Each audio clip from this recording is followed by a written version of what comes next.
Namaskar and good evening. Good Let me evening. welcome each one of you on behalf of the Bombay Management Association. This is Professor Mani, delighted to welcome you to yet another Bombay Management Association conclave. When we began on the digital platform, once we knew that during the lockdown, the only way to support our members through learning services was the digital way.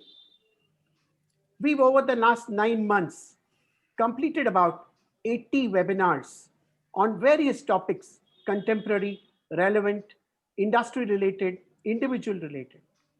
And thankfully, we could also have the Digital Leadership Summit, the ESG Conclave, the CSR Conclave, and now we have the Innovation Conclave today. Over the next 3 hours, it's going to be a feast of learning with eminent professionals across the globe sharing perspectives on innovation with greater focus on strategic innovation and corporate innovation. I'm delighted to welcome in our midst the very, very well known, reputed Professor Ranjan Das from IIM Kolkata, who perhaps is a very, very well known name in this entire domain of innovation. Professor Das, welcome to the Bombay Management Association. It's our honor to have you here in our midst. I also would like to share with you that today, this conclave also is something very, very special as the launch of a relationship between the Bombay Management Association and the late Dr. K.S. Basu Memorial Trust. For many of us who are close to BMA, we would remember that Dr. K.S. Basu was the second president of the Bombay Management Association over a good 40 years ago. And he was also very well known as one of the erstwhile directors of the Jamnalal Bajaj Institute of Management Studies. An innovator in his own way, a person whom he always felt was ahead of his times in his innovative thoughts. It was very, very wonderful for us to get connected to the Dr. K.S. Basu Memorial Trust, courtesy one of our past presidents, Sri Ernest Fernandez, and thus this relationship has begun today. This relationship between the trust and BMA will see at least another 3 to 4 large programs and conclaves happening over the next 2 months. So welcome to this wonderful launch initiative where we have the Dr. K.S. Basu Memorial Trust joining hands with the Bombay Management Association. On this occasion, I'd like to request our very senior president of the Bombay Management Association, a person who perhaps needs no introduction, is an icon in the field of corporate governance, ESG, ethics, and of course, the fact that he's a wonderful human being. He had this unique and rare privilege to work with the late Dr. K.S. Basu. I'm going to request Sri Shailesh Haribhakti ji to please say a few words on this occasion as we launch this association between the K.S. Basu Memorial Trust and the Bombay Management Association, after which I shall introduce Professor Ranjan Das and we shall begin our deliberations for the Innovation Conclave. Over to you, Shailesh Bhai. Thank you, Professor Mani. Absolutely delighted to be here. May I extend my own personal, very warm welcome to Professor Ranjan Das. His fame and his amazing, inspiring work and his reputation precede him. So I'm actually looking forward to listening to him. And I'm also very happy to know that the Dr. K.S. Basu Memorial Trust is supporting BMA with this series of extraordinary conclaves and conferences on innovation. And there couldn't be a more appropriate subject than innovation. Whenever I met Dr. Basu, I always took away something extraordinary, something new, something I'd never heard of before. He introduced me to so many of the then world's famous authors, encouraged us to read, come prepared to meetings with something to talk about. Be prepared at all times. Come and make your contribution. Listen with a very respectful, in a very respectful way.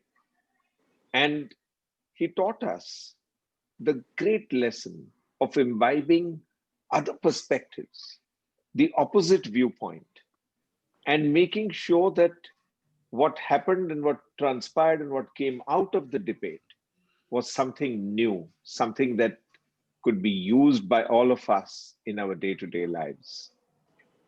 I remember 2 or 3 lessons that he taught us on strategy, particularly, and the way that he would refer so with such great facility to the great authors who were being quoted very much at that time. Peter Drucker, I remember, was one of them. He also was very fond of pointing to the quality movement. And I remember that he would point us in the direction of how we can make sure that quality becomes the motto for India. Many, many other very warm ways in which he participated in BMA. He would be there for the entire meeting. Very, I remember so well, all the memories keep flooding back, that he would be such a auspicious and such a wonderful presence at those meetings. I'm delighted to be here as India pivots to many, many great achievements as we go forward. So congratulations to BMA and to you, Professor Mani, and to Ernest for bringing this relationship, catalyzing this relationship between Dr. K.S. Basu Foundation and BMA. I'm sure that this will go a long way in giving all of us a tremendous amount of food for thought and very, very great memories of the great Dr. K.S. Basu. Thank you very much. Thank you, Sailesh Bhai, for setting the tone for this very, very important conclave that we are organizing. It's indeed a blessing from you that you were able to find time to be here with us this evening. We look forward to a wonderful learning journey starting now. And I'm glad to share that we have already 134 people with us on this learning platform. Just confirms how much people are open to the idea of using innovation as a key enabler to success, both in their lives as well as their careers. Introducing Professor Ranjan Das is not an easy task. However, what I'd like to first tell you about him, because it's something so very unique. I would believe he's one of those people whom we would say is an Atmanirbhar expert in the field of innovation. He's been in the IIM circuit for so very long after having completed his PhD itself from IIM Ahmedabad. An eminent author with over 6 books and countless number of articles and publications, guided so many students at different given points in time in his career. And I would believe he is one of those people whom we would regard more as not only an innovation specialist, but a social entrepreneur, an innovator with a conscience, an innovator with this deep-rooted philosophy that whatever we do has to be for the benefit of society. Such a wonderful person in our midst this evening, Professor Ranjan Das. Thank you so much for finding the time for us. It's a delight to host you here on the Bombay Management Association platform on this very special occasion of the joint activity between BMA and the Dr. K.S. Basu Memorial Trust. Over to you, sir, to share your wisdom on strategic innovation. Thank you very much, Mr. Professor Mani, and thank you very much for giving me the chance. Let me just share it and share my PPT, and give me a minute time, please. I hope it shares now. I'm in sometime. Can you see, please? Can Yes, you it confirm is. to me? You can see me clearly. Thank you Yes. so much, ladies. Thank you so Yes. much, Professor Mani, and for all dignitaries and my friends and dear colleagues, dear participants of this session. I must tell you, whatever Mr. Professor Mani says about me, just ignore it kindly, because I told him yesterday evening that I'm a second-hand person when it comes to strategic innovation. There are many people contributed to my knowledge, and I'll take three professors' name. I'll take it personally because it's important that I actually acknowledge what they have done to me. So if you give me a chance, I'm going to start with the first item for discussion today. And before that, Professor Mani, one point. Now it's 1747. We talked yesterday that I continue up to 6:15:20. Does that stand still? I am going to stick to that time because I don't like to exceed any time. Is that correct? We'll be happy till 6:20. Yeah, we'll 6:20. reserve about 15 minutes for questions. Yeah, that's fine. Right, 16:20, 6:20, I'll finish it up. My respectful acknowledgement, I told you I'm a second-hand person. Three persons' name I can't avoid taking for today's presentation. Late Professor C.K. Prahalad, a DBA from Harvard Business School, my own professor at IIM Ahmedabad. He's a person who introduced me to the concept of strategy and also guided my PhD thesis. I happened to be his first doctoral student in the world, not just in India. I remember his contribution, tremendous contribution in core competence, competing for the future, fortune at the bottom of the pyramid, future of completion, a new age of innovation. A lot of things that we'll see here today came from his work. Next is late Professor Sumantra Ghoshal, MBA Harvard and PhD Sloan MIT, who made me first aware way back in late 1980s when we were sharing the same conference, how thinking and actions of managers shape organizational performance, and who also mentored me to how to become a better professor when he was himself teaching at London Business School. The third but most important person in today's discussion is Professor V. Govindarajan, DBA Harvard, my own professor at IIM Ahmedabad during 74-75, and is distinguished professor at Tuck School of Business for his path-breaking work on strategic innovation and for the fantastic book he wrote in 2016 on three-box solution. His thought process and framework shaped my own ideas in this important area. And I mentioned to you, I'm a second-hand person. And so whatever I'm sharing with you, bits and pieces, my contribution is there, but it's all... He's a second-hand person, no? He just said he's a second-hand person. I'm a second-hand person. I'm not the original one. I'm not the original one, but I think I too have a role to bring the best of what I learned from the three great people and to you, ladies and gentlemen. And I'm grateful to BMA. I'm grateful to Professor Mani. He gave me that chance. I've been teaching at IIM Calcutta since 1994. And these three people continue to influence me, CK in particular, till he passed away in 2010. Sumantra Ghoshal also is one person who actually helped me in a great way. I want to move on to the agenda for discussion today. I'll start with a negative question, very negative question in today's evening innovation. Why do great companies fail? If we don't understand that point, we don't get the feel of what is strategic innovation, the context of innovation and different types of innovation, and the confusion that exists in the field. I'll talk a little bit of that. Then I come to the topic of strategic innovation. I'm going to argue with you, strategy is all about strategic innovation and how to achieve success in strategic innovation and key rules to remember in the area of strategic innovation. I want to remind you once more, whatever I'm saying, 90% of that came from the three gentlemen about whom I talked about it, and only 10% I'm doing an editorial job. Next, first question coming to you, ladies and gentlemen, why do great companies fail? I'll request you, ladies and gentlemen, to write down your question as Professor Mani has advised, and then you fire me all the questions. I don't mind if I can't reply all the questions, but I'll be delighted to at least answer whatever I can. And rest, I'll get back to you. If you look at some of the history, some historical facts, the companies on the left-hand side are the big bosses in the late 1970s. Interesting question, why these great companies by 2000, beginning 2000, 2005 actually started underperforming. You take automobile today, it was General Motors those days, now it's Toyota, and now, of course, the electric car coming in, you know what's happening today. You take airlines, Pan American was the largest airline, and today we talk about Singapore Airlines and, of course, Southwest Airlines. Similarly, tires, means IT, similarly, semiconductor. As a matter of fact, in IT, I put Microsoft and Google. Even people are questioning whether Microsoft will continue to hold the lead because they missed the mobility bus. They have to really work hard to make sure they were ones The number one company in the world, they were upset. They were upset first by the GE, and then of course there are several companies came later. And we have to ask the basic question: why do great companies fail? These are the 5 examples. There are hundreds and thousands of that in the world today.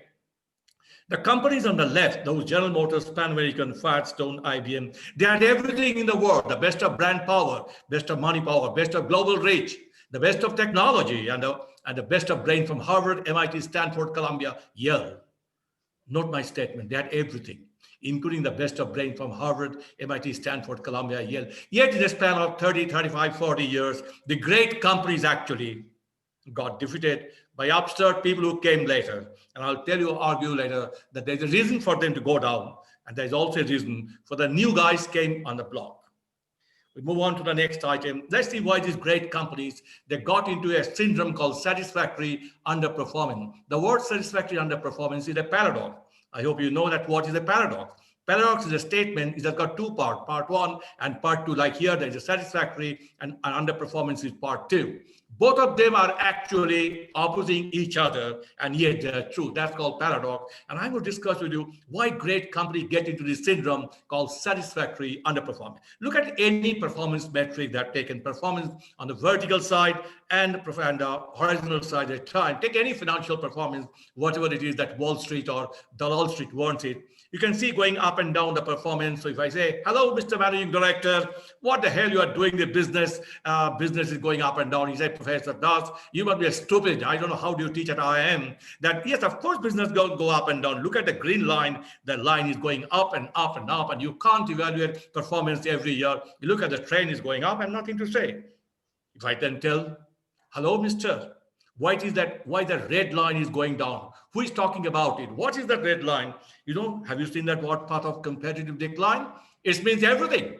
The power that you have inside you, the price can go up and down, the profits can go up and down, cash flow can go up and down, but your competitive decline is something that you have to track. And Wall Street, or the Dalal Street or Wall Street, nowadays, of course, we talk a lot about those part of competitive decline. It could be simple stuff like your productivity, your efficiency, your output per manship, your sales per square feet. It could be anything. I mean, you can find 5 to 8 key performance indicator in every industry. And those numbers were going down for these 8 or 10 or 20 big companies. By the time they woke up, they found that world has completely changed. What has happened? Let's see the next slide.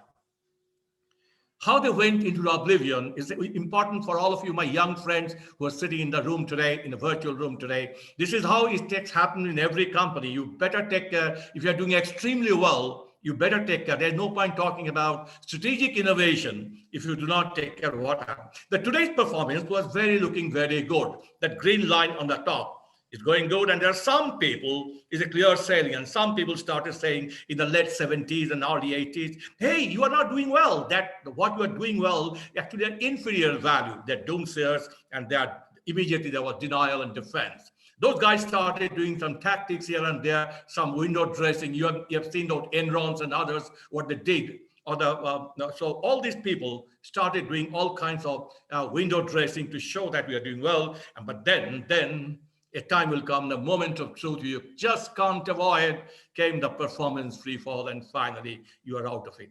The point I'm trying to say is that if you don't take care of the second line, have you seen that red line going downhill? Looking at that, the performance, the doomsayer says, hey, we are not doing well. Nobody bothered. Those are the days when balanced scorecard didn't exist. It came in sometime in early 90s, but it was happening in 1970s onwards. Nobody bothered about it. As a result, it went on. Then came the people started researching why do great companies fail? They found there are 2 basic reasons. That is, number 1, failure to escape the past, and the failure to invent the future. It's a very important point, failure to escape the past and failure to invent the future. Just 1 minute, please. Just 1 minute. Yeah. There are several points I don't need to tell you because time shortage there. I have to finish in 6:20, but basically it's saying that you are so happy with yourself. Now, I have to go back to the slide once more to tell you to forget the point. What's the meaning of the word satisfactory underperformance? So here's a peculiar situation. On one hand, business is doing, in spite of up and down, the business is looking good in the short run. On the other hand, nobody is watching what's happening to your path of competitive decline. There's a peculiar meaning I have given to this particular sentence, which is a paradox called satisfactory underperformance. Do you know what's that? The company is underperforming and the managers are happy. The company is underperforming, the managers are happy. Because of seeing this green line, the CEO is congratulating the vice president. The vice presidents are congratulating the managers. The managers are congratulating the workers. Everybody is enjoying. Everybody is enjoying. In reality, you are actually declining. This is the paradox. It's a syndrome. Once you get into that, you are in big, big trouble. How to get out of that? We come back to my same slide, which I was discussing some time ago. So the one is this, because you have got unparalleled record of success. Obviously, you have become great company. You don't become General Motors overnight. You don't become a Pan American overnight. You don't become Motorola overnight. So huge resources, unparalleled track of success. There is no gap between performance and expectation. And they, of course, a continuous thing, believe that this will continue forever, that people have huge resources. Those companies have a view that resources will win. Assumption is that if you are born rich, you'll remain rich forever. Ultimately, you fail to escape the path. On the other side, look at the leadership. They're optimal in the name of process management. They have a fantastic processes in place, deeply edged resources. For everything, there's a recipe. If you have this problem, try this. If you have that problem, try it. But what happens in between? Nobody knows. And of course, you're very vulnerable to what you call rules. Now that brings us to the question, success confirms strategy. They're also saying, I'm successful, hence my strategy is correct. You can be successful in spite of management or despite management. Do you know that? You can be successful in spite of management, despite management. Enron showed it. WorldCom showed it. I can tell you hundreds of companies showed it. The companies that appeared in Search of Excellence or Tom Peters did not exist after 15 years. The point is, success confirms strategy, yes, till that time. But whether the thing that got you here, will it take it there in the future? No one knows. They did not believe. Leadership was equal to momentum. Let's have a workshop. Let's have a get-together. Let's have a quiz. And of course, let's have some few great speakers from Harvard Business School or from London Business School coming and talking to your manager. You think you are a leader? Nobody wanted to go into the details. They didn't want to make that dirty. And in the process, finally, they failed to reinvent the leadership that you need to manage the next 10 years and not the last 10 years. Ladies and gentlemen, I can tell you, you cannot drive to the future by looking at the rear view mirror. To drive to the future, you got to look straight forward. And this leadership is all about driving like this, looking only at the past. And so they failed to escape the future. That brings us to the next question. The content. Now, answer to this question I'm presenting to you, which Professor Mani has given me the opportunity, is a context of innovation and the different types of. People thought we must do something about innovation. We must do something. It's all about the process innovation, product innovation. So let's give a quick look at what is innovation. Everybody knows the meaning. I don't need to read out. It's simple that is brands and companies. You have seen that looking at the brands that are failing, that we need to do something, and the great companies do stumble. And if you look at it, some of the obvious reasons for the great companies going down is incompetence, bureaucracy, arrogance, poor planning, and short-term investment decision. Even the best of managers are not able to come up with innovation. If you're doing something in a particular way, is good, but what happens to the business context changes. What do you do if you're up against this? For example, the COVID-19 created a lot of problems, but you know, some of the companies doing extremely well even during COVID-19 because they're continuously innovating, because they believe such kind of challenges are the real thing that you need to upgrade your competencies. So one reason for the failure for the many companies are there's a lack of conceptual clarity. What is innovation? You see, everything is not innovation in the right way, what you think. We must be very clear conceptually, what is innovation, what are different kind of innovation, when you can apply all different types of innovation under different circumstances.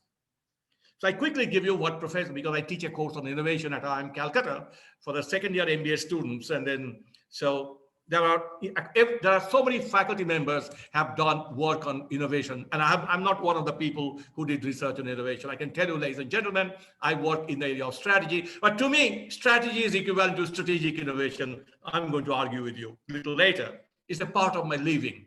If I'm a strategist, innovation, strategic innovation part of it. But let me just say what faculty members of various researchers, my professors have taught me. There are three kinds of innovation: sustaining innovation, disruptive innovation, and strategic innovation. But both sustaining and disruptive have one thing common: they relate to your existing business.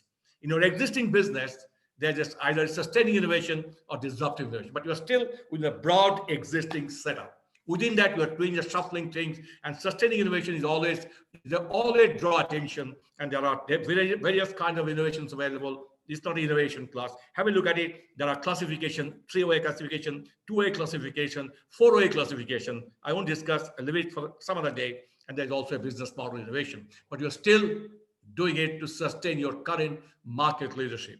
The disruptive innovation is something that comes from inside the industry and disrupt your business. Like Nintendo did to Microsoft and Sony in the video game. They were in the industry, they upset their game plan and defeated both of them in early 2010, first decade of 2000.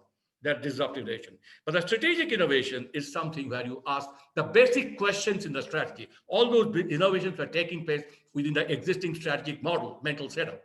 The strategic innovation question that basic thing in strategy, the core I written here, they are basically dealing with new, unproven, new, unproven, and significantly different answer to the core questions of strategy. I'll come back to later.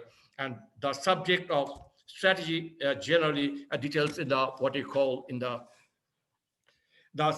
subject of strategy really deals with strategic innovation. That's my hypothesis to you, that every time you talk about strategy is essentially strategic innovation, not in so much technical or technological term, but more to do with the three basic questions of strategy. I'm coming back to you. I earned my livelihood on those three questions. Before that, quickly look at those three definitions. This is not for today's lecture, but not a bad idea. I will look at continuous process improvement. We talked about doing it countless improvement in the numerous areas, all in sustaining innovation field. Process in the revolution, you like continuous process improvement, except that the scale is unbelievable, like you improve 30 to 40%. Or there's a product and service innovation. Companies like 3M has done many times, Intel has done many times on that. But they are not strategic innovation. They are part of a sustaining innovation, what you do. The three kinds of things I just told you, continuous and the process revolution and the product innovation. They are actually, let's compare them on the three variables, expense of a single experiment, this three things on top of that strategic innovation, though I'm not defined it yet, but just imagine whatever you know that ABC, let's see under ABC, this 3+1 category, how do they differ? The innovation types, you can see on the vertical axis, on the left-hand side column, the continuous process revolution, product and service innovation, and strategic innovation. I'm not discussed that's a topic for today. But look at the expense of a single experiment is very small in the case of continuous process. You can do it. As a matter of fact, once somebody says, "Sir, what should be the target? Is it 20%, 30% target improvement every year?" I said, I don't want that. What I want, 1% improvement in every areas, in 100 of areas every day. Instead of 100% improvement in one area, the better is 1% improvement in 100 areas, but every day. Similarly, process revolution. So you can look at in a scale, the lots of money, lots of risk there on strategic.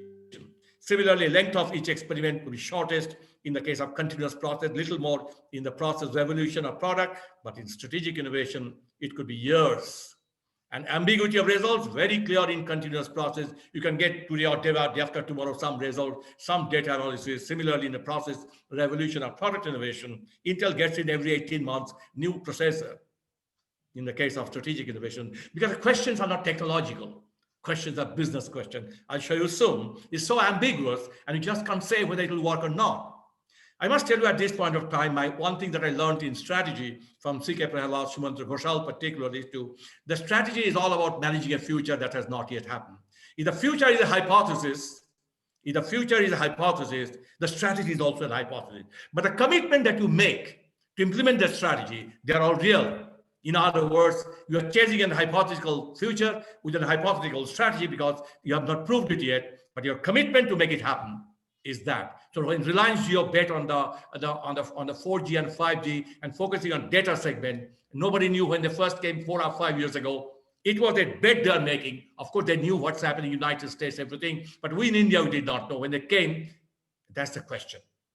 It's for managing a future which is uncertain, a hypothesis, with a strategy that itself is a hypothesis because your future is self-hypothesis. But the commitment is real, $5 billion. If something goes wrong, you're off. So I want to tell you that, ladies and gentlemen, the ambiguity of results in strategic innovation makes it so painful, but I would say also makes it so interesting, is unbelievable. It's now, it is 6:56, or I can't even see. 6:06 now, I've got 14 minutes left. I really have to rush through. I'm moving. Okay, strategic innovation. I told you I got most of the idea from the three people, including particularly Vijay Govindarajan, his phenomenal work. I refer to your two books, The Rule for Strategic Innovators, #1, and number two is three-box solution in 2016. I've been heavily influenced by them. And not because he's my professor, but because he's a fundamental thinker. And I think you must be knowing that he was sent by GE to work on the area of reverse innovation, and he was sent to India only for that. And I think it's a great, great idea. Before you start on strategic innovation, you must be very clear what posture, why do you need the innovation? And I personally believe this, my personal idea is that before you start your innovation work or strategic innovation work, be clear what you want the strategic innovation to do. I call it select the strategic posture. Do you want that strategic innovation to shape the future? Can you see the future is a line below that word strategy? That means strategy is pressurizing the future. In other words, you are calling the shots and the future will emerge. End of the day, you know, the future is not created by God. The future is created by another person with one head and two heads, one head and two hands and two legs. Except DNA, there is no other difference.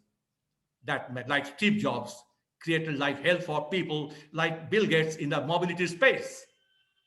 In spite of the fact that Bill Gates had everything, head start from 1980 to 2007. Steve Jobs came in 2008 iPhone, which is actually a mobile computer and aimed to kill the personal computing the way they're doing. And today the shipment of smartphone tabs, they are moving much faster than what the shipment of PCs and laptops. So shape the future is one strategy. Your intention that what I do, it must be shaping the future. In other words, future will listen to me.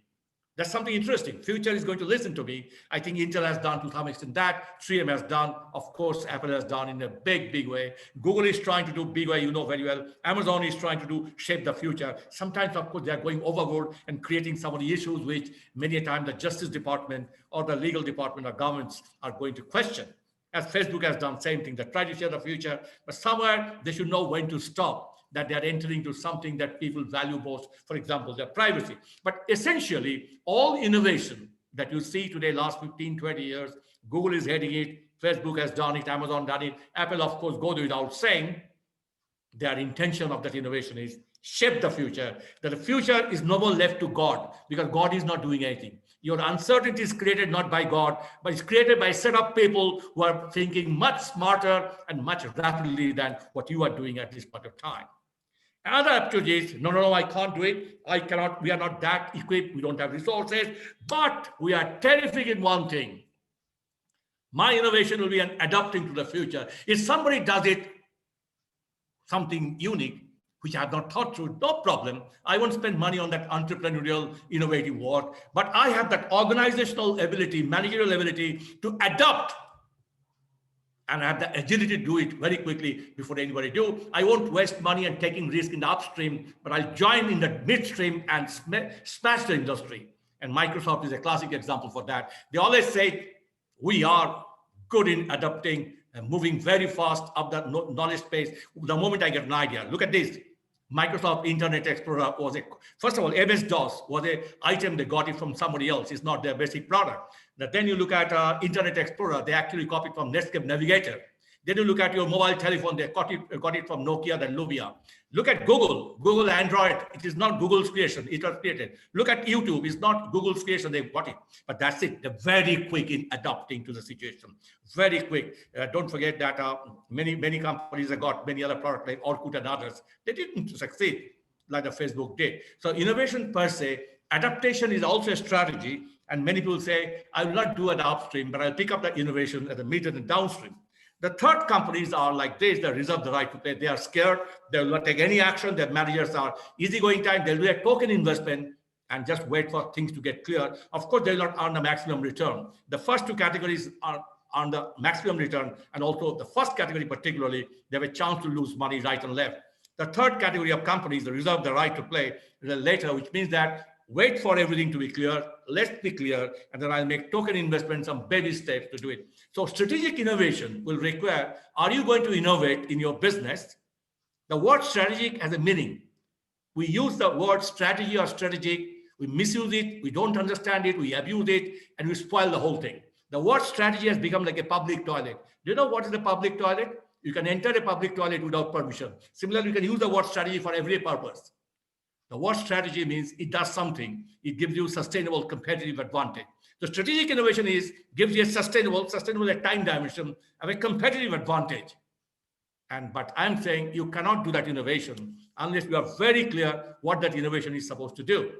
Do you want to shape the future? Do you want to adapt to the future? Do you want to reserve the right to play future? But the most risk averse. There's a fourth category, and many companies are there. I didn't write it. It's called do nothing. There are Hajar companies, thousands of companies are sitting doing nothing, and they will be hit by the market. What this guy Adam Smith once told: if the managers don't behave as the market wants, market knows how to teach them. It's a 250 years old thesis by Professor Adam Smith on Wealth of Nation. But I think even today, true that 40% of the companies, the Bombay Stock Exchange companies, number listed, they're not adding any value. I move on to the next item. So what is strategic innovation? Is fundamentally about new, unproven, and significantly different answers to at least one of the three fundamental questions of strategy. I told you, strategic innovation is a part of strategy. Who is our customer? Is that customer segment changing? And what is our value proposition? Do we deliver the value? Now, this is for a different segment of customers. So Nintendo came with at that time, just completely dominated by, dominated by two companies, PlayStation and other one, Microsoft. They came and asked a question with our customer. They came up with the answer, the non-consumers, thanks to work done by Sony and Microsoft, they made the entire video game thing is so technology sophisticated, they can do hundreds of things with the same video game console. As a result, in a typical house, there are 5 people, only a kid knowing IT industry, IT very well, they can use it, and others, grandmother, grandfather, father, mother, young kids, that they can't play because they don't know technology. Nintendo came and said, my consumer is what you call the non-consumers. To bring the non-consumers in your phone. So this is kind of innovative. Similarly, what is your value proposition? When Amazon came in 1993, nobody believed it and lost money for first 7 years. Today, Amazon is everywhere. They said the book is a book is a book, but I can deliver it completely different way, right at your home, and you can bypass many of the problems, complete new value proposition. And of course, how do you deliver the value? So basic value proposition could be another one. I liked it, what Michael Dell started in America in late 90s, when everybody was dominating the PC industry, but nobody was making money. IBM losing money, Compaq losing money, and Hewlett-Packard losing money, DC losing money, and Gateway losing money. And this guy came and somebody said, you must be crazy to enter the industry now when everybody is in the red ocean. No, he found it. There's a complete new value proposition. Customer, they are selling customer a computer, PC or laptop. This guy said, no, I'm giving you a set of components. You configure yourself the PC, the configured laptop or configured PC. And customer was taking a lot of time. The delivery time was getting delayed. And Dell said, don't worry. Don't worry. You take all your time. You just give me 24 hours time. Well, how do you do it, Mr. Dell? You are saying that you allow me to configure the way I want. I do a particular configuration. That means you have not started manufacturing. And how do you do 24 hours time delivery? That's the value proposition. Look at it. How to deliver the next question? And he came out with a complete different business model. We can't discuss it here, but essentially, it's not just about a customer who are value seeking. It's also about what value we are talking. Configured PC delivered in 24 hours. That means you are not manufacturing against stock. You are manufacturing against order. And you are yourself putting a standard 24 hours delivery time. And then how do you deliver the value? There are 3 questions in strategy I mentioned to you. I earn my livelihood on these 3 questions. When companies are in trouble, I want to work with people to find a new set of customers which are underserved or unserved, underserved or unserved. And then you find a new value proposition to solve that problem, why they're underserved or unserved, and then, of course, find an innovative way to deliver the value. My PhD guide, C.K. Prahalad's book on fortune at the bottom of the pyramid, you're actually talking about a new group of customers. He said Indians may be poor, but there's still 1 billion people have some purchasing power. It's a problem with multinational companies. They don't know what value those poor people are looking at it, and how do you reach that? How do you reach those people which are not accessible easily? You need an innovation. And I think what Vijay Govindarajan, my other professor, actually said is that it's indeed required to prove that way. That brings me to the next question, that in other words, a strategic innovation will redefine potential customers, hence potential competitors, can reconceptualize delivered customer value, and can design the value chain architecture. In other words, these 3 questions of strategy. In a sustaining innovation, they'll be continue to refine it within the existing definition of the industry, whereas the strategic innovation actually go out of your current line of thinking and think about what new customers we are not serving and go, or existing customers, how can it start? Look at the iPhone concept. Before iPhone came in 2008, 7, 8, that time, there are 3 or 4 industries: a computer industry, there's a music industry, there's a phone industry, and there's a net surfing industry, and there's one more, a camera industry, right? These industries even now exist. But iPhone saw a market with a potential customer is a person who had to use multiple access equipment, one phone here, one music system here, and third is a camera there, fourth is a type computer. What the hell we are talking? He found that if we can combine all these 5 properties, net surfing, music, camera, and all these things in one access equipment, is called convergence. That's a complete new segment. Not everybody becomes a professional photographer. Not everybody wants music of a highest kind. Not everybody wants to use a high-speed computer. A lot of things. People like me, who never saw PC and laptop when you were doing PhD at IMA. That word PC and laptop was never known in 1977. 79, I think Apple took, and then IBM came, and then, of course, started. Today, I don't use a laptop at all. My iPhone 10, iPhone 12 is all that you need to get bulk of your work, because I don't have to do a lot of calculation. The rest of my small little things at my age, at the twilight of my life and career, I think that's all I need to do. But I think your ability to look at a customer segment, a new potential customer is not a new customer to be born. The same customer, instead of showing this, can you show this, or can you show this? So innovation is not a high-tech item. Innovation is your ability to see can I show something, instead of looking at this word like this, can I see a word like this or see a word like this? That's potential customer. You don't need to be a technologist to do a strategic innovation. You need support of people. Of course, you need support of people, but your ability to frame the problem this way, this way, this way, this way, potentially you get what value you're looking, and so also design the value chain. So strategic innovation is all about asking them. Now, to do the strategic innovation, you need experiment, because there are hundreds of things can happen. You have no idea, because there's no track record of any of the things that you are saying. Uber, for example, take Uber. The taxi riders were always there for 100 years. The taxis were there for 100 years. Actually, both of them are existing for 120 or 200 years also. Uber came in between and say, there's an asymmetry in information. The taxi rider is waiting at the road crossing in Calcutta. Is a huge problem. I know about 5 years ago. You don't know that the taxi is waiting next crossing, and I'm waiting for the airport to go in the early morning. There is no taxi. Uber found it. The taxi driver looking for a passenger, he doesn't get it. The taxi rider wants a taxi, he doesn't get it. This asymmetry in information is the new value proposition. Of course, they did a lot of experiment in 2007-8, and now then what they are, So one of the things you have to do is a lot of experiments. No results will come without experiment. Oh my God, it's over almost. Okay, quickly. High revenue growth potential, focus on emerging fast industries, test an unproven business model, radical departure from existing model. You have to talk about use of some existing assets and company. You cannot start clean slate. You have to have your existing company. How do you get it done? And development of a new knowledge and capabilities, discontinuous rather than incremental value creation. Great uncertainty across multiple functions, of course. It will not be easy and unprofitable for several years, not quarters, years, and no clear picture for early on. These have been happening, that most managers have not seen this thing.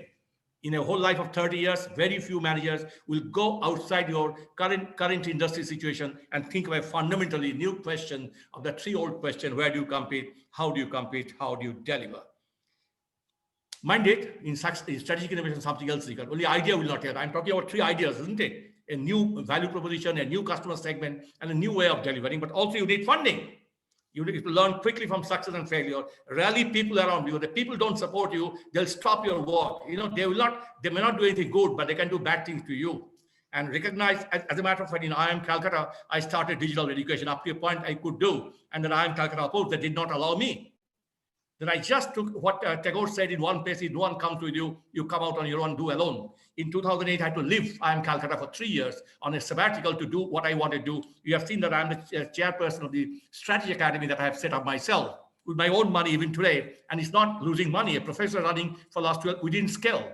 But I know exactly what difficulty a big business school like IIM Calcutta can create. For a professor like me, they said you are a mad person. At the age of 60, you are trying to do experiment with digital technology. For a person who had never seen digital technology, when he did his own studies at IIM Ahmedabad. I said, yeah, dil to pagal hai mera, main kya karu? Dil to pagal hai, main kya karu? And maybe 60, that doesn't matter, I still like that.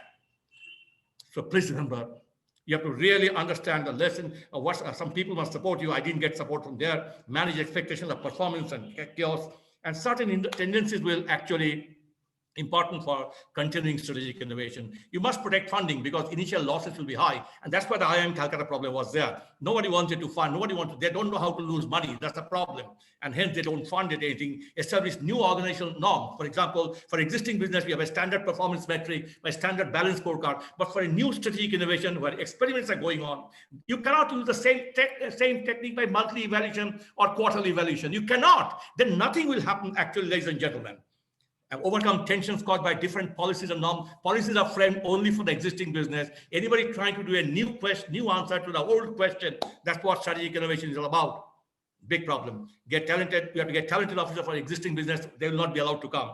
Nobody helps you. Nobody helps you, I'll tell you, that nobody wants to come. So other thing that strategic innovator must have in mind, you're ready to be fired anytime. Ready to be fired anytime.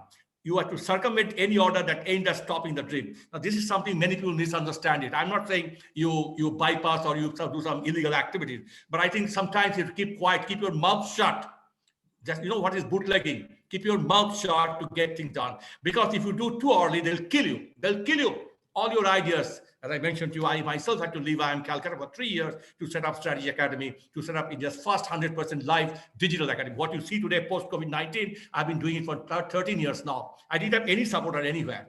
I had to really struggle with a begging bowl. I went from place to place. They say, no, brick and mortar is best. And to the same IIM Calcutta, Ahmedabad, Bangalore, when they're using Zoom or some Microsoft team, I just love, look at this, what they're doing now. And they stopped me doing it in 2008.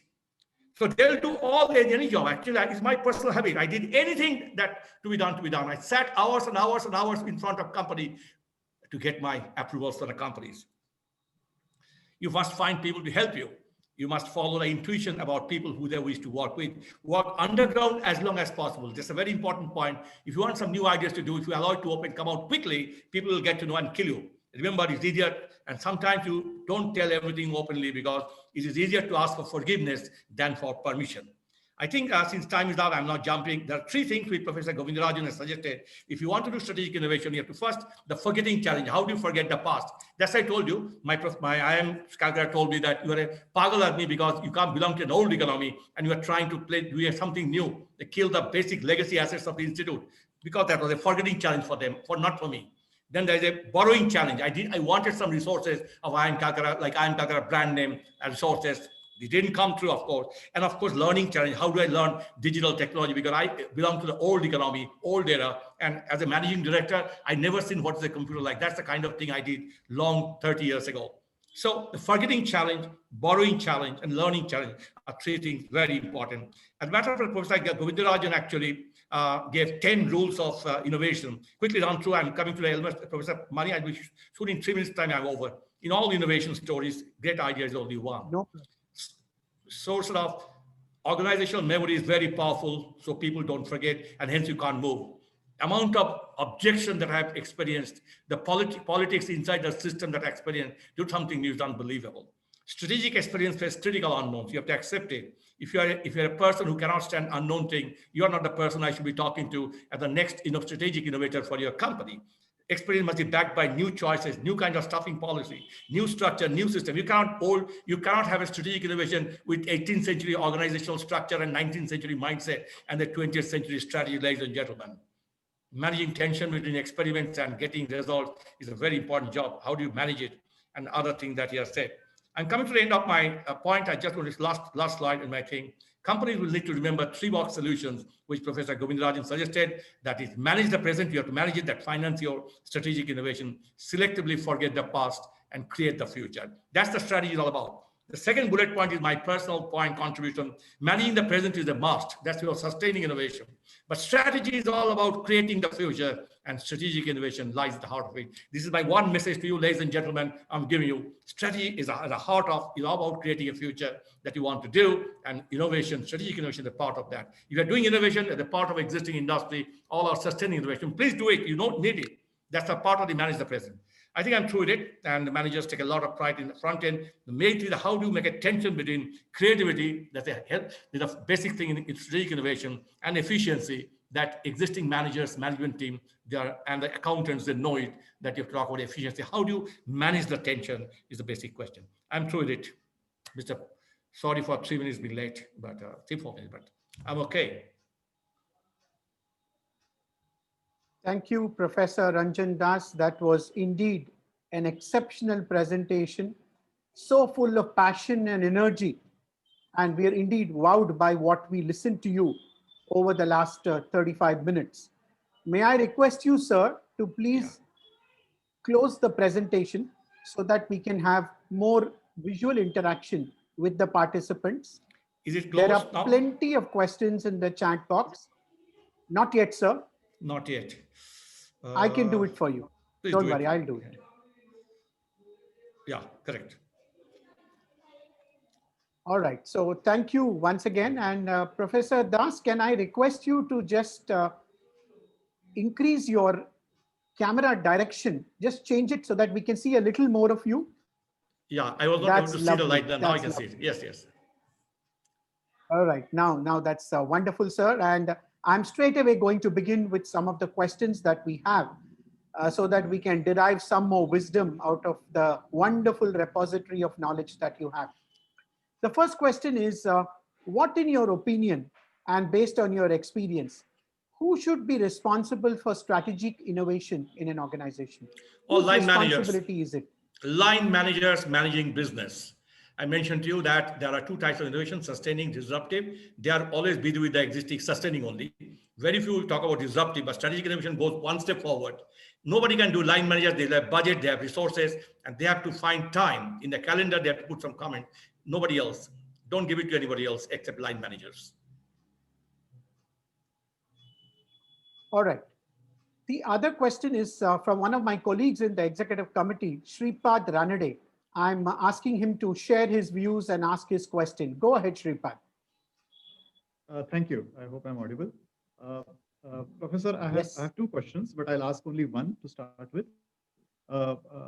Professor Rita McGrath had written the book called The End of Competitive Advantage. I assume she meant the end of sustainable competitive advantage.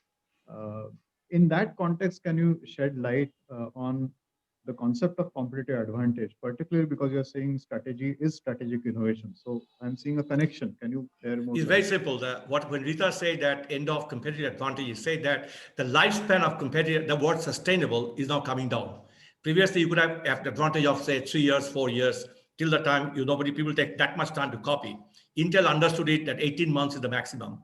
So she's saying transient advantage. Transient means be ready for every 6 months. So some of the things that you do, that every 6 months you upgrade, because in strategy, the most important thing, this advantage is relative. You cannot stand still. Like it is said that 3 things in the world cannot stand still. One is king of the kingdom. He cannot stand still, because if he stands still, the king of the next kingdom will come and kick you. Second is water. Water must flow all the time. If you keep the water in a toilet, the water will be dirt. There'll be dirt on the water. And third is your market share or competitive advantage. You can't stand it. You should always move forward, moving like a moving board. And hence, strategic innovation, continuously looking at unserved and underserved customers with a new concept of value proposition delivered in an innovative way. If you don't do it, one fine morning, you'll be surrounded and killed.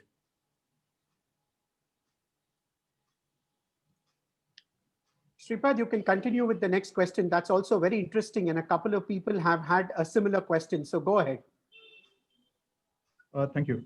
So my other question is at a different level, which is that in many of the traditional companies, I will not say Indian companies because I don't think it is an Indian phenomenon, but in traditional companies anywhere, two behaviors are actually frowned upon sometimes. One is creativity and the other is disagreement.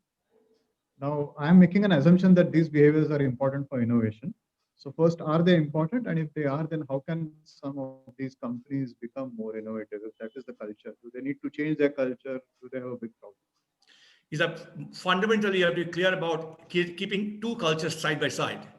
You don't have one single culture in a company, two cultures where you need the discipline of management in your day-to-day business. I told you, managing the present, but you also have to have a discipline of how to forget selectively one part of those present, which is giving you the cash flow, and start working on the future products and services. And that's called creating the future. Now, managing both the thing, you require a senior leadership team to understand both the topic. But unfortunately, leadership team also side with the managing today's business because of pressure from Wall Street. Too much short-term profit pressure and all these things. But I think you must be able to tell the stakeholders that I think people should do all the time, that at 25% of my assets and resources, I'm investing in new innovations, and that will mean a debit to my P&L account. But I think we should accept it. The value of the company goes up. People, the CEOs, directors, and CFOs have a funny idea that current profitability drives your valuation. To my mind, the valuation is driven only by 10% of your current valuation is driven by your current EPS, earnings per share. The real valuation comes by the new things that you do. And only thing, you have to also communicate properly. They understand, shareholders understand. They are taking the risk. But if you keep it everything under the carpet, nothing will happen. So I think maintaining the twin culture side by side is the most important quality of a typical CEO and his top leadership team. All right, Professor Das, another interesting question is you did rightly mention that innovation, the key responsibility is that of the line managers. And it's also fairly understood that a lot of it has to be driven from the top. But how do we ensure that the bottom of the pyramid and its competencies can also be leveraged to ensure strategic innovation actually happens? Same business leaders who is a line manager will do the same thing, what you say just now, in his self-interest. If I think the people in the front line have the knowledge, because nobody has right on the knowledge, everybody has some knowledge and not a full knowledge. If you think that your frontline people have the best knowledge about what customers are doing, nobody has kind, and you use your wisdom together create the strategic innovation. You can't leave it to 2 or 3 whiz kids from IIMs or some other business school or some other IITs to do innovation. Innovation is also a lot of things in common sense. So you must encourage people, motivate people at all levels, with or without any technical or business management education, to come up. They may not be an R&D expert. What you need an idea, rest others can take care. But getting an idea and then follow it through is the most important strategic innovation in all the 3 questions I told you. Absolutely. That point is very well driven. You did mention a point, sir, that one of the key important things is to accept that we are not doing well. Now, I guess that's a huge challenge for any top management and leadership. Can you suggest, based on your experiences, how they should actually take these bold steps to accept that they are not doing well? Right from the CEO of the board and the board itself should have a strategic conversation with the top management and the leadership team of the company. And you say that what is that you are doing well, which will take us to the next 2 years, and what are a few things you are doing. They'll set a budget around strategic projects that requires experiment. A part of the capital expenditure will be allotted to that thing. And the board will have a conversation every quarter or every 6 months about progress made. But the problem is, whether it is chairman of the board of directors or the directors or the senior management, they sing the same music. Everybody is talking what will happen to next quarter, and the year end is coming, COVID-19, there should not be a terrible growth problem. I think there should be a conversation. Unfortunately, I must tell you, Professor Mani, that most board of directors today don't discuss what's happening to your brand impairment. They don't talk about what new things we are doing, what the customers of tomorrow will need. There should be a discipline in the top leadership level that we don't sing all the time the same music that we are doing for the managing the present. Appreciate that point. Very, very valid. I am handing over to Mr. Pramod Shah. He's a very senior professional and has a lot of corporate experience. He has a question. Mr. Shah, you can unmute and speak, please.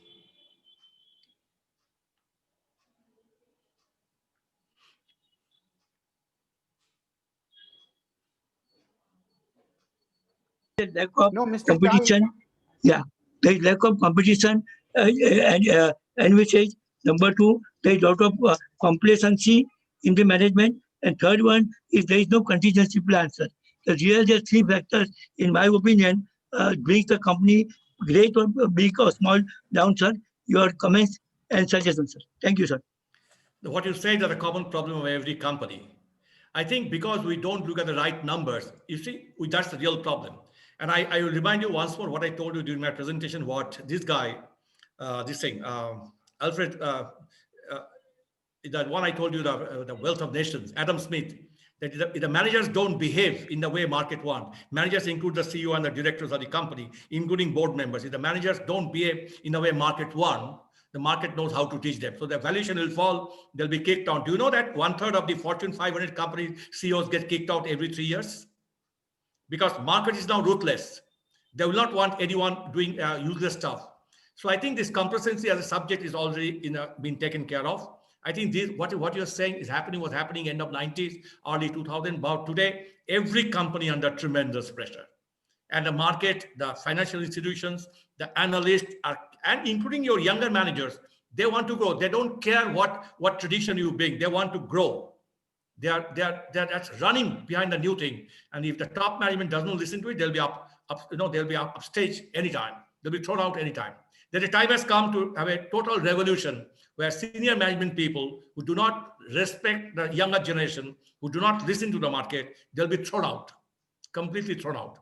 And strategic innovation will be the reason for that. The younger people will ask for it, and the strategic innovation also will be the reason for that, because the older generation are not accepting what they should be doing. Coming to the office and collecting salary is no more option. True, I guess. Yep. Hello. That's absolutely right. I guess now, yeah, I now move on to Indrapal Singh ji. Go ahead, sir.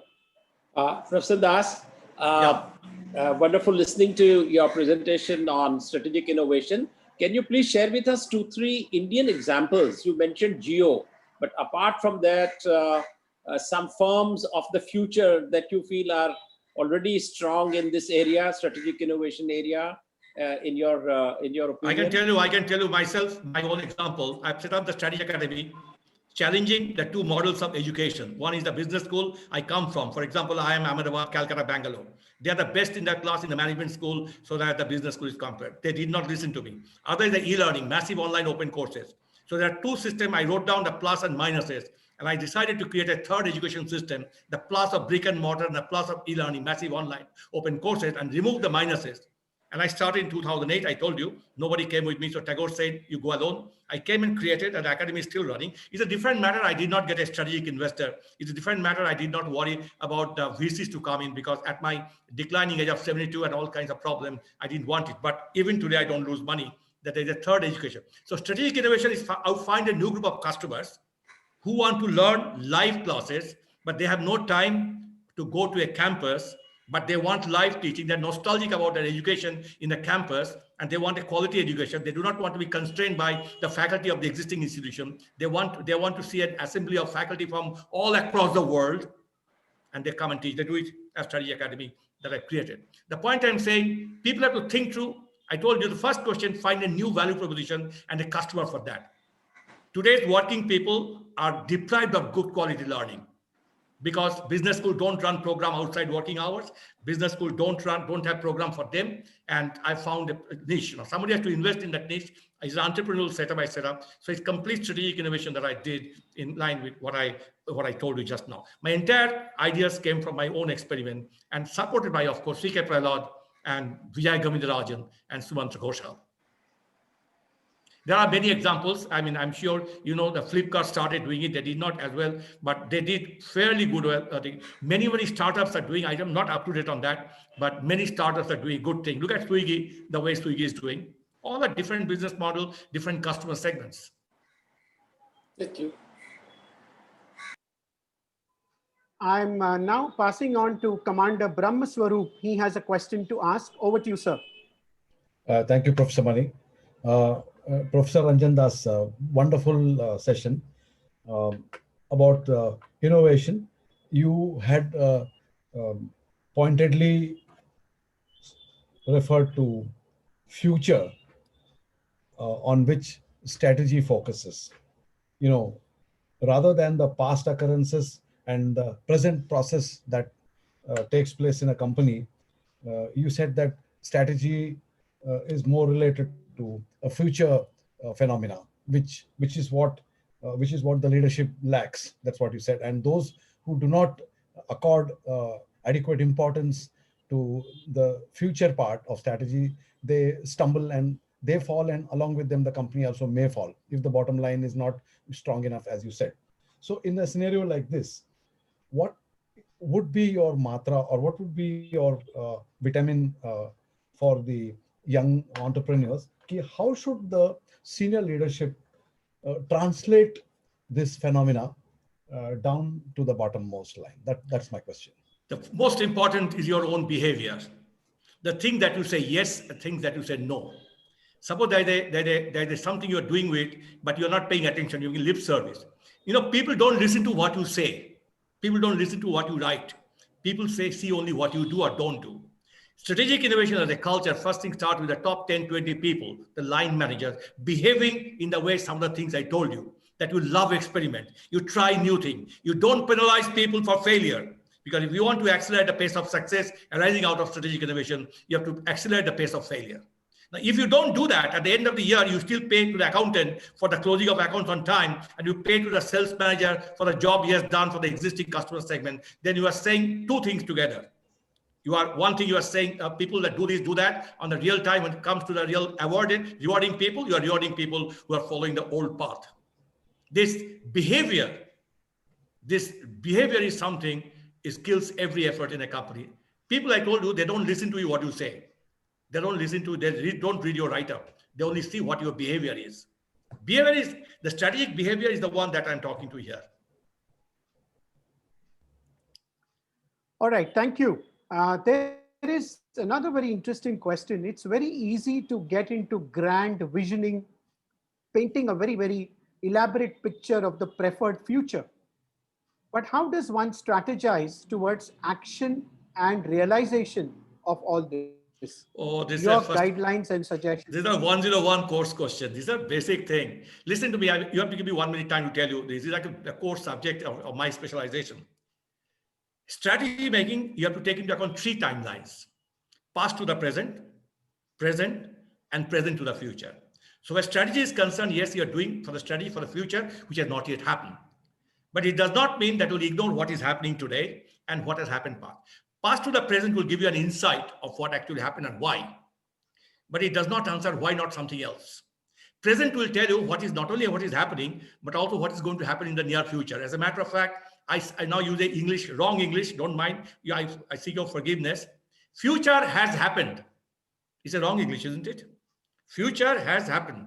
Future has happened. It cannot be like this. But I say, yes, future has happened. Whatever has to happen next 5 years is already taking place somewhere. You don't know, that's your problem. Somebody else knows what is happening. You can see one supplier doing something special, one customer doing something special, one competitor. They are outliers. They are available in the present itself. So when you talk about future, it's not really that dicey. If you keep your eyes and ears open, and most people, most managers, senior people, they don't have their brains, eyes and ears in proper place. If you want where they look at it, I'll tell you it privately. But they don't have the brains and eyes and ears in the proper place.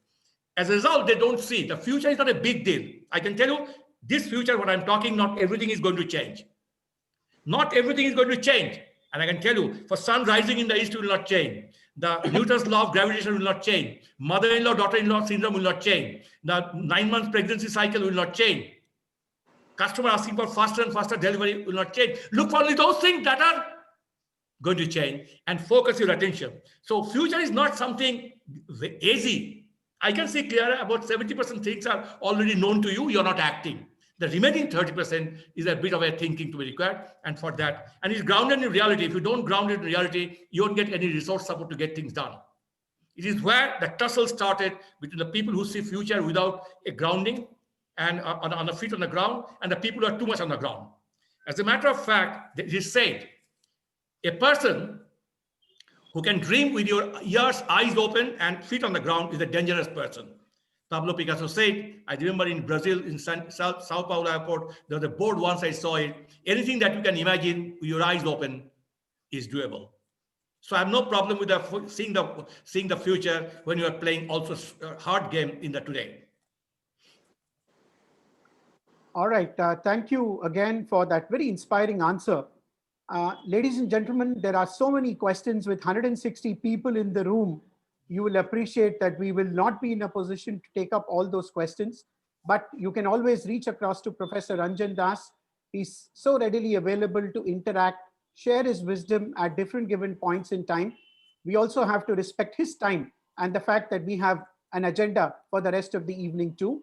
However, to conclude this round of question and answers, I'm handing over to another senior colleague of ours from BMA, Mr. Ernest Fernandez, to make an observation and ask his question. Over to you, Mr. Fernandez. Professor Das, Yeah. you very interestingly started this presentation with those companies which failed. Now all those were massive companies, massive in size. Is there any validity in the concept that beyond a certain size, companies become unmanageable and they should divide into smaller units? There is no single formula. The well-managed company, they can manage, you can manage any complexity provided you have a right management systems and process and information system. It's easy. It becomes unmanageable when your ego comes in front of you, as if you know everything. You see, ultimately, like General Electric, Jack Welch said one time, we should have the big body of a General Electric, like an elephant, but the soul of a small scale unit. Similarly, your ability to conceptualize a big corporation with smaller units with a clear P&L responsibility, clear strategy responsibility, and you are holding a just supportive role, you can manage the largest of the large company. The problem comes when the ego comes in. Problem comes when you start playing politics, when you start comparing people's performance because I know you, I know you, but you're not comparing people who are based on actual targeted goals and you have set for yourself and comparing actual. Only when you take your eyes away from reality and start using something to evaluate people, the politics and the problem starts. Thank you very much. I think your insights in this session were really very, very amazing and certainly makes all of us think more innovatively. Strategically, innovation will now become something which you are certainly going to pay a lot of attention to, thanks to your talk. Thank you. Thank you very much. Thank you, Mr. Fernandez. And I think you made my job a little easier by saying something so simple and so profound about the presentation that we just went through. The intensity with which Professor Das shared his entire experience, the passion with which he shared so many examples of the wonderful work that he's done is really praiseworthy, sir. We are indeed blessed to have you with us at this Innovation Conclave. Many of them have sought to connect with you at a later point in time, and I have taken the liberty of sharing your email address with them in the chat box. So those of us who wish to connect with Professor Ranjan Das, you can already see his email ID in the chat box. Thank you, Professor Ranjan Das, again. We look forward to more continued interaction with you and BMA in point to come.